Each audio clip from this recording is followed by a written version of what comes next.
Bien-aimés dans les Seigneurs, soyez les bienvenus. Alors, ce soir, nous commençons un thème que nous allons achever demain parce qu'aujourd'hui, je voudrais qu'on fasse beaucoup plus l'enseignement et puis demain, on va faire uniquement la prière. Dieu dit, sors de la maison de ton père et va vers le pays que je te montrerai. Nous allons lire dans le livre de Genèse chapitre 12, le verset 1 et nous allons lire aussi le verset 2. Alors, il est écrit ceci. L'Éternel dit à Abraham, va-t'en de ton pays, de ta patrie et de la maison de ton père, dans le pays que je te montrerai. Je ferai de toi une grande nation et je te bénirai. Je rendrai ton nom grand et tu seras une source de bénédiction. Alléluia. Je peux répondre. L'Éternel dit à Abraham, va-t'en de ton pays, de ta patrie, de la maison de ton père, dans le pays que je te montrerai. Je ferai de toi une grande nation et je te bénirai. Je rendrai ton nom grand et tu seras une source de bénédiction. La lecture de ce passage, bien-aimé, nous fait constater deux choses. La première des choses, c'est le verset 1 et la deuxième chose, le verset 2.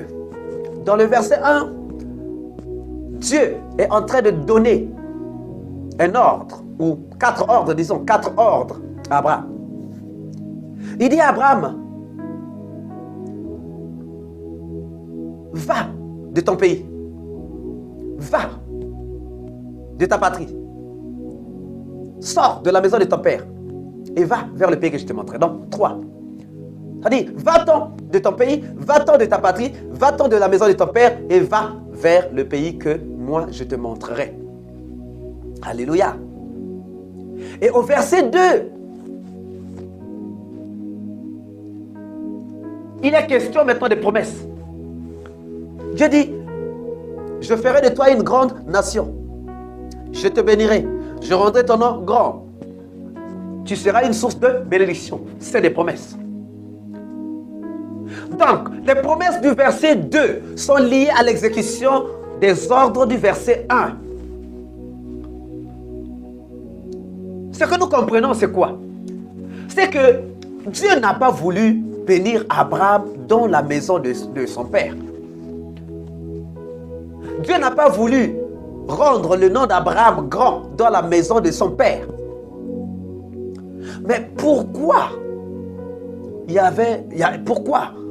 Pourquoi Dieu ne voulait-il pas bénir Abraham dans la maison de son père? Il y avait certainement un but, il y avait certainement une raison pour laquelle Dieu ne voulait pas bénir Abraham dans la maison de son père, dans sa patrie, dans sa nation ou encore dans son pays. Mais quelle était la raison? Quelle était la raison? La volonté de Dieu est qu'Abraham puisse quitter la maison de son père, puisse quitter son pays, puisse quitter sa patrie, puisse quitter sa nation, puisse s'en aller vers le pays que lui, Dieu, allait lui montrer. Alléluia. Mais il y avait donc un but. Et pourquoi donc le Seigneur était en train de demander à Abraham de sortir? C'était ça la volonté de Dieu. La volonté de Dieu est qu'Abraham puisse sortir de là, puisse sortir de la maison de son père, puisse sortir de son pays, puisse sortir de sa patrie, puisse aller vers le pays que lui, il allait lui montrer. Il y avait donc un but. Il y avait donc un but. Donc il veut qu'Abraham sorte. Il veut qu'Abraham sorte de son pays, de sa patrie, de sa nation, de la maison de son père et qu'il aille vers le pays que Dieu est en train de lui montrer afin que Dieu mette à exécution les promesses. Mais pourquoi Dieu n'a pas voulu bénir Abraham dans la maison de son père? Pourquoi Dieu n'a pas voulu bénir Abraham là où il se trouvait?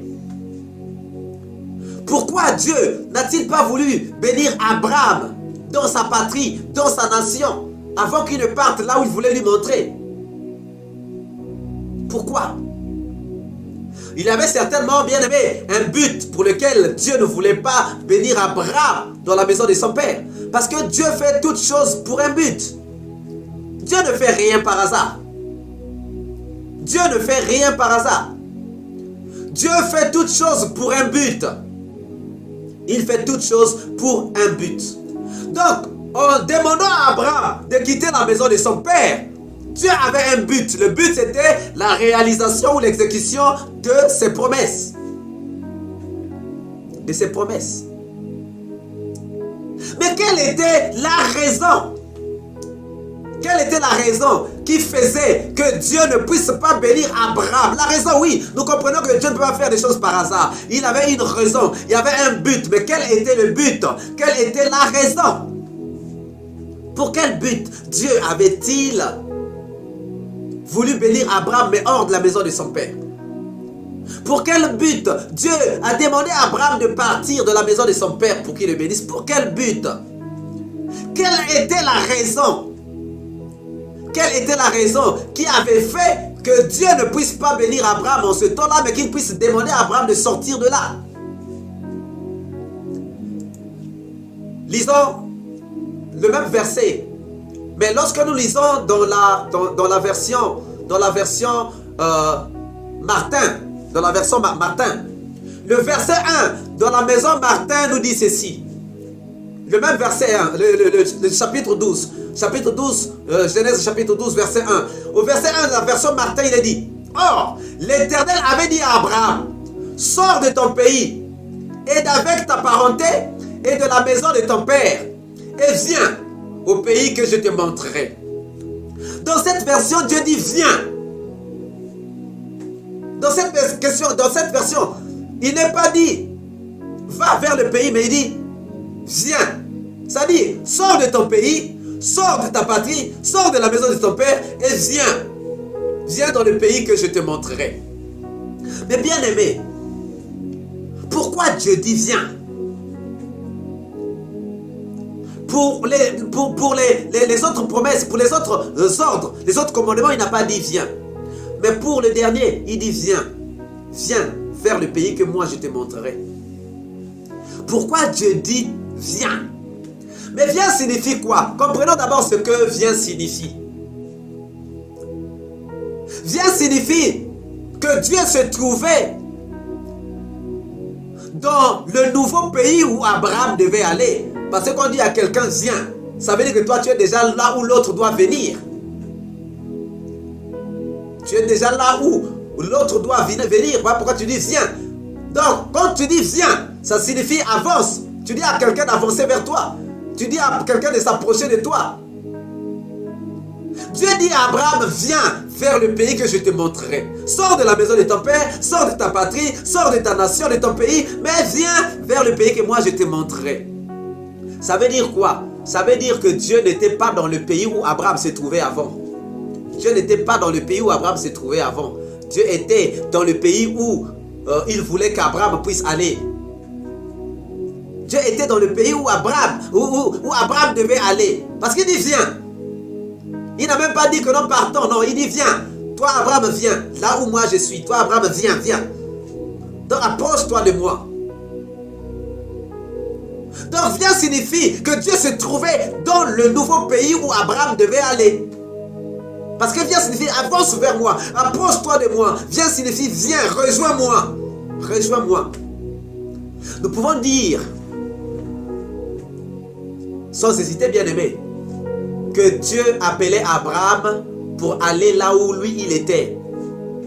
Donc Abraham et Dieu n'étaient pas dans le même pays. Abraham et Dieu n'étaient pas dans le même pays et Dieu appelait Abraham à rejoindre Dieu dans le pays où il était. Je ne parle pas de Dieu en tant qu'omniprésent. On a déjà vu que le Dieu omniprésent, c'est le Dieu universel. Il est partout. Mais le Dieu de ton intimité, le Dieu qui vient résoudre ton problème, le Dieu avec celui que tu vas côtoyer, ce n'est pas le Dieu universel, ce n'est pas en fait dans sa présence universelle que tu vas le côtoyer, mais tu vas le côtoyer dans sa présence particulière que nous avons vu lorsque nous avons eu cet enseignement sur comment susciter la présence de Dieu dans la prière. Bien aimé, voilà donc. Donc Dieu, dans son omniprésence, il s'est retrouvé partout. Mais dans la relation avec Abraham, Dieu se retrouvait dans un autre pays. Voilà pourquoi il dit à Abraham, viens.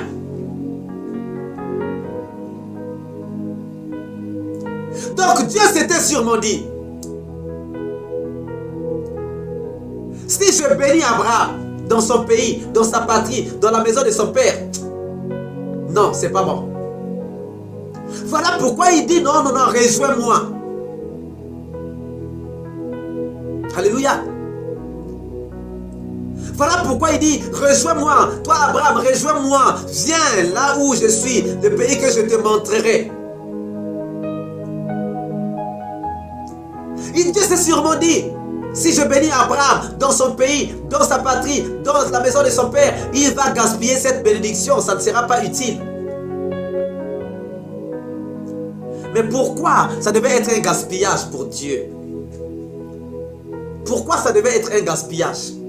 Bien-aimés, est-ce que nous pouvons lire Néhémie chapitre 9, verset 7?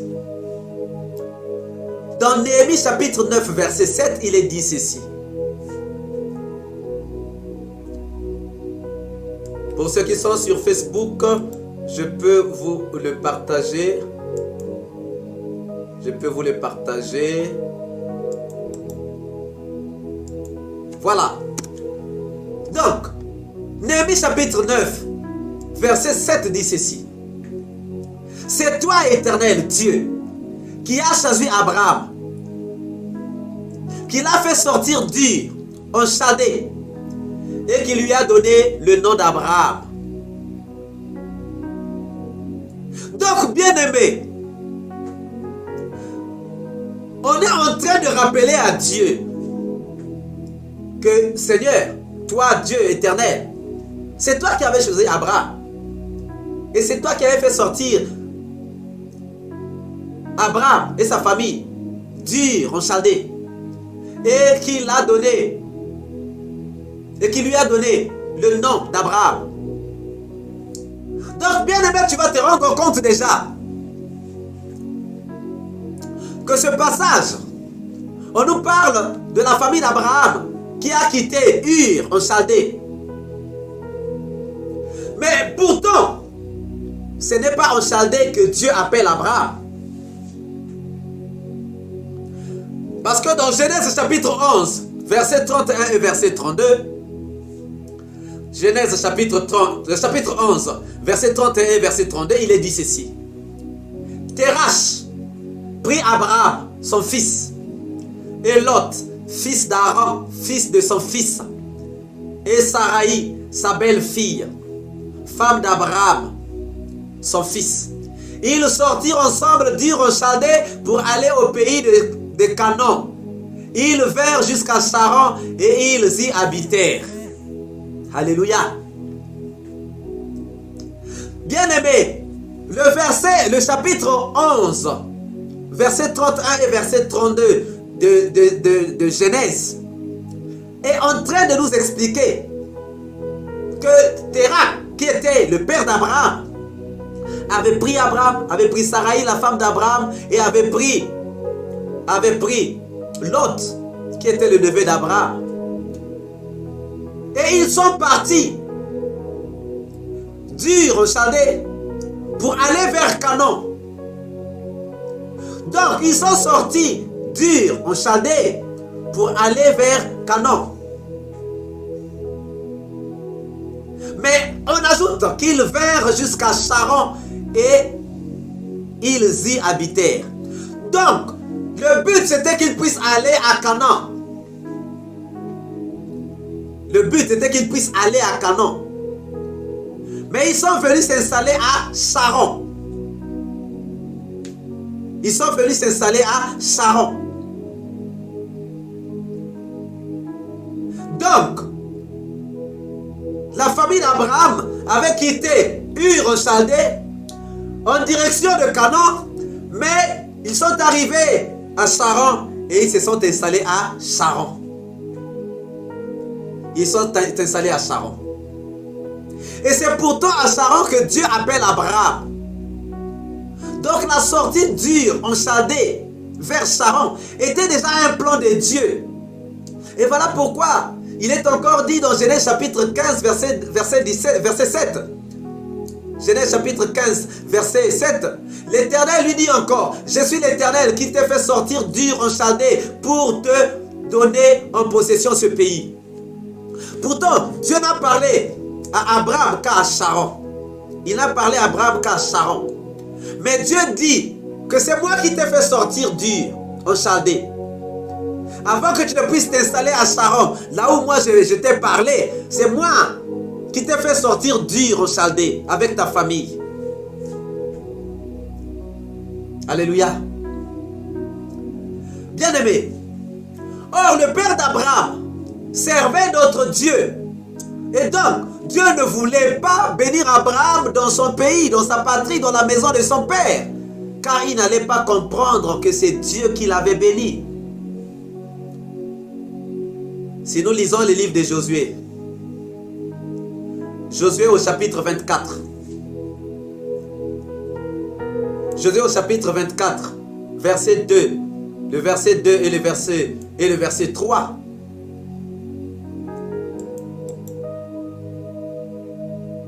Josué chapitre 14. Josué chapitre 14. Alors, chapitre 24, pardon. Josué chapitre 24, verset 2 et verset 3. Il est dit ceci. Josué dit à tout le peuple: ainsi parle l'Éternel, le Dieu d'Israël. Vos pères, Terach, père d'Abraham et père de Nachor, habitaient anciennement de l'autre côté du fleuve et ils servaient d'autres dieux.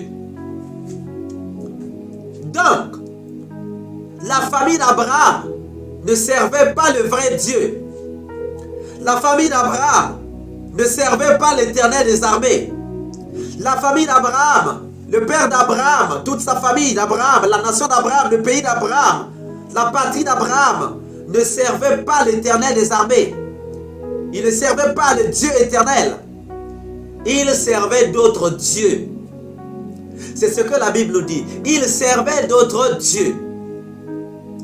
Et Dieu parle à Abraham en lui donnant l'ordre de quitter afin d'aller vers un lieu qu'il le montrerait. Abraham ne savait pas où il partait. Mais Dieu savait. Et Dieu sait pourquoi il l'avait fait. Dieu s'est dit, dans ce pays vous ne me servez pas. Si je bénis Abraham, vous n'allez pas reconnaître que c'est moi qui ai béni Abraham. Ses parents ne vont pas reconnaître. Abraham ne va pas reconnaître. Ils vont penser que ce sont les faux dieux qu'ils sont en train de servir, qui les ont bénis. Voilà pourquoi Dieu dit non. Moi, je veux bien bénir Abraham, mais il faut que Abraham sorte de la maison de son père. Moi, je veux bien bénir Abraham, mais Abraham ne doit pas rester là. Moi, je veux bien bénir Abraham, mais Abraham doit quitter la maison de son père. Parce que dans la maison de son père, il y a des faux dieux. Dans la maison de son père, il y a des dieux étrangers. Il y a des soi-disant dieux. Moi, on ne me connaît pas dans la maison dans la maison du père d'Abraham. Moi, on ne me connaît pas dans la famille d'Abraham. Moi, on ne me connaît pas. Mais moi, je veux bénir Abraham. Moi, je veux bénir Abraham. Mais je ne peux pas le bénir dans cette maison-là. C'est une maison souillée. Je ne peux pas le bénir dans cette maison-là parce que la maison est souillée. Donc moi, je vais bénir Abraham. Mais avant de bénir Abraham, Abraham doit quitter la maison de son père. Abraham doit sortir de son pays, doit sortir de sa nation. Abraham doit sortir de la maison de son père. Voilà, bien aimé, la raison qui avait fait que Dieu puisse demander à Abraham de sortir. Oui, bien aimé, Dieu sait qu'à un certain moment, s'il te bénit là où tu es, tu ne vas pas le reconnaître. Dieu sait à un certain moment que s'il te bénit là où tu es, tu ne vas pas reconnaître que c'est lui qui t'a béni parce que tu vas penser que ce sont tes dieux qui t'ont béni. Tu vas croire que ce sont les dieux de ton père, les idoles de ton père qui t'ont béni. Voilà pourquoi Dieu bloque la bénédiction à un certain moment. Il dit non, il faut que tu sortes de là. Parce que ce n'est pas l'endroit propice pour que toi tu reçoives la bénédiction. Ce n'est pas l'endroit idéal pour que toi tu reçoives la bénédiction. Ce n'est pas l'endroit idéal. Voilà, bien aimé. Voilà donc la raison qui avait fait que Dieu puisse demander à Abraham de quitter la maison de son père, de sortir, d'aller loin de la maison de son père. C'est ça la raison, bien aimé. Alors, qu'est-ce Qu'est-ce qui s'est alors passé? Abraham a fait quoi? Bien-aimé, Abraham ne savait pas où il partait. Il avait tout simplement fait confiance à la voix de Dieu. Dieu ne lui avait même pas dit que non, Abraham, quitte ici, quitte Charan, va par exemple à Canaan. Ou bien, non, il ne lui avait rien dit. Donc Abraham est sorti sans savoir où il partait. Mais Abraham avait tout simplement fait confiance à Dieu. Il avait tout simplement fait confiance à la voix de Dieu. Il n'avait pas regretté d'aller loin de son père. Il n'avait pas regretté d'aller loin de sa mère. Il n'avait pas regretté d'aller loin de ses frères. Il n'avait pas regretté d'aller loin de ses soeurs, loin de ses cousins, de ses oncles. Il n'avait pas hésité d'aller loin de ces dieux qu'il servait, que son père servait. Il n'avait pas hésité d'aller loin de ses amis, de ses copains. Il avait seulement fait confiance à la voix de Dieu. Il avait tout simplement, bien aimé, fait confiance à la voix de Dieu. Combien sommes-nous qui regrettons les séparations même temporaires? Combien sommes-nous qui nous lamentons contre les amis, des frères et sœurs voyage? Abraham avait fait confiance à la voix de Dieu. Bien-aimés, nombreux sont ces gens qui sont encore liés à leur pays, liés à leur nation, liés à leur maison familiale, liés à la maison parentale. Nombreux sont ces gens qui sont encore liés aux coutumes, aux traditions de leur famille, sans accepter les principes de Dieu qui régissent la vie des enfants de Dieu. Bien-aimés, oui. Beaucoup de gens sont encore restés, malgré qu'on s'est dit, je suis devenu chrétien, mais on reste toujours croisé contre à nos coutumes, aux traditions de nos familles, à nos anciennes habitudes. Oui, bien-aimés. Nombreux sont des gens qui sont encore liés. Liés. Liés. Nombreux sont encore, bien-aimés, otages des maisons parentales. Otages des coutumes qu'ils avaient commencé à faire avant qu'ils ne connaissent le Seigneur. Oui, il y a encore beaucoup d'otages, bien-aimés. Il y a encore des gens qui sont otages de leur nation, otages des maisons de leurs parents, otages des anciens quartiers qu'ils ont habités, otages des anciennes villes qu'ils ont habitées. Oh non, moi, quand je dors tous les jours, je rêve seulement telle ville où j'ai habité, je rêve seulement tel pays, je rêve souvent que je me suis endormi dans la maison de mon père. Bien-aimé, tu es encore esclave. Tu es encore esclave, bien-aimé. Il y a des gens qui ne sont pas encore sortis de l'emprise de leur famille. Il y a des gens qui ne sont pas encore sortis de l'emprise de leurs coutumes. Il y a des gens qui ne sont pas encore sortis de l'emprise de leurs traditions. Or, bien aimé, ce qu'il faut savoir, c'est quoi? C'est que nos familles ont connu des choses avant de commencer à lire la Bible. Ta famille a-t-elle réellement accepté le Seigneur Jésus-Christ? Mais avant que ta famille n'accepte le Seigneur Jésus-Christ, qu'est-ce qui s'est passé dans ta famille? Bien-aimés, presque toutes les familles africaines ont eu des autels. Mais ces autels n'étaient pas des autels divins. C'était des autels maléfiques.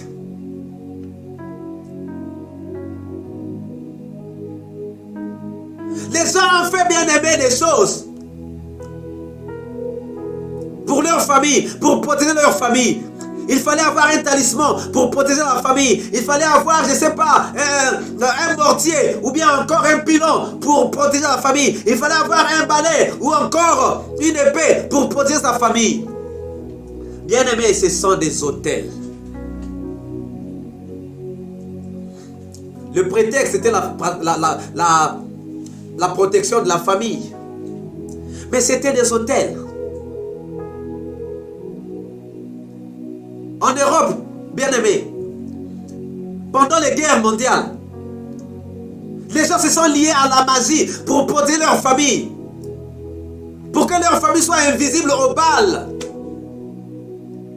Et voilà pourquoi vous allez remarquer que les villes qui ont été, ou les départements, les régions qui ont été beaucoup touchées par les guerres mondiales, sont des régions où il y a des grandes forteresses maléfiques. Si vous prenez par exemple la région de la Normandie, mais puisque la Normandie avait des ports, il y avait l'armée navale qui était là. Donc on bombardait à cette région à tout moment. Donc les gens de la Normandie se sont liés à la magie pour aller protéger leur famille pour qu'ils soient invisibles au bal. La peur de la mort. La peur de la famine. En fait, que certaines personnes puissent tisser des liens, des alliances avec l'adversaire. Bien-aimés, dans beaucoup de familles, il y a des hôtels maléfiques. Et tant que ces hôtels ne sont pas détruits, vous restez en captivité, bien-aimés.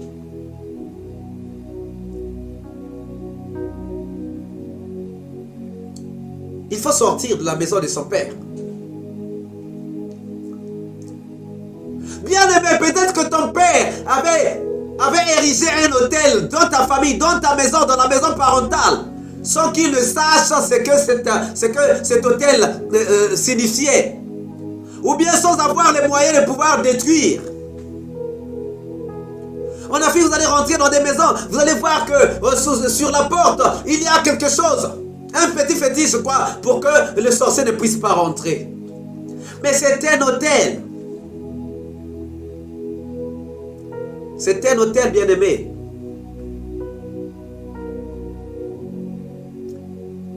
Bien-aimé, pourquoi le Seigneur est en train de nous parler de ça? C'est que Dieu, le Seigneur a constaté qu'il y a un problème que nous devons résoudre. S'il n'y avait pas un problème à résoudre, Dieu n'allait sûrement pas nous parler de ça. Dieu allait sûrement nous parler d'autre chose. Mais pourquoi Dieu nous parle de ça? Dieu nous parle de ça parce que c'est très important pour toi et moi.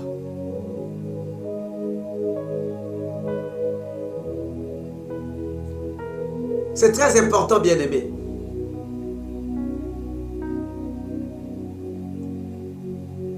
Nombreux sont ces bien-aimés frères et sœurs qui ne sont jamais sortis spirituellement de l'emprise de leur famille. Il y a des gens qui sont sortis physiquement, mais spirituellement, ils sont restés dans les maisons parentales. Il y a des gens qui sont sortis de leur pays, mais spirituellement, ils sont restés dans leur pays. Il y a des gens qui se retrouvent à l'étranger, mais spirituellement sont encore dans leur pays d'origine. Il y a des gens qui ont changé de quartier, mais qui spirituellement se retrouvent encore dans les anciens quartiers qu'ils ont habités. Il y a des gens qui ont changé de ville, mais qui sont toujours influencés par les anciennes villes où ils ont vécu. C'est qu'ils ne sont pas encore sortis de là. Il y a des gens bien aimés qui ont l'habitude de faire des rêves que non, j'ai fait un rêve que j'étais encore tout enfant, j'ai joué avec mes amis, que non, j'étais dans la chambre où j'ai dormi, où j'ai grandi, que non, j'étais dans la maison de mon père. Tout ça, bien aimé, c'est que tu n'es pas encore sorti de la maison de ton père.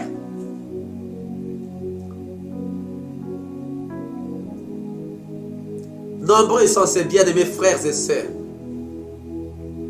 qui ne sont jamais spirituellement sortis des nations, des maisons de leurs parents, des maisons parentales. Du coup, leur vie se trouve bloquée à certains niveaux.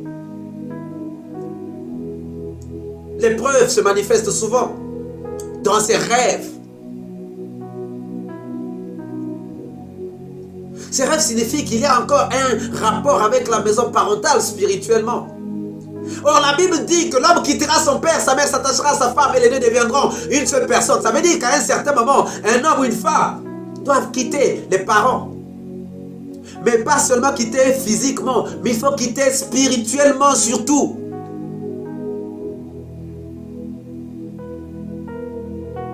Pourquoi Dieu avait-il donc demandé à Abraham de sortir de la maison de son père? Pourquoi donc Dieu avait-il demandé à Abraham de quitter son pays, de quitter sa patrie, de quitter sa nation? Parce que Dieu avait compris qu'il fallait qu'Abraham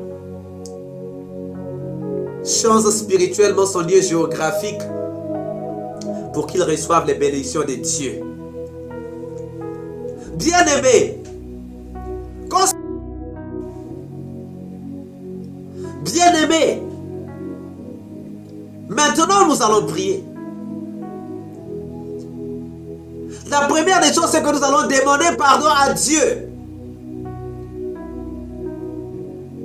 Peut-être que ton père avait un mortier dans la maison, un panier dans la maison, une marmite dans la maison, une bouteille dans la maison, un fusil qui symbolisait la protection, une épée qui symbolisait la protection. Bien-aimé, ce sont des autels. À quoi tu as été consacré? À quel autel tu es allé? À quelle coutume tu as été exposé? À quelle tradition tu as été exposé?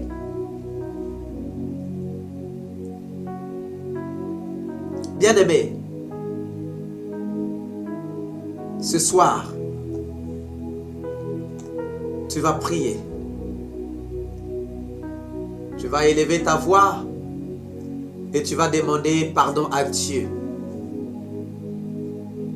Tu vas dire, Seigneur, pardon pour moi, pardon pour mes parents, par rapport à ça.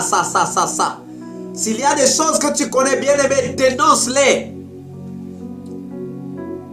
S'il y a des choses que tu reconnais bien aimé, dénonce-les. Dénonce ces choses. Alors élève ta voix et commence à prier pour demander pardon à Dieu.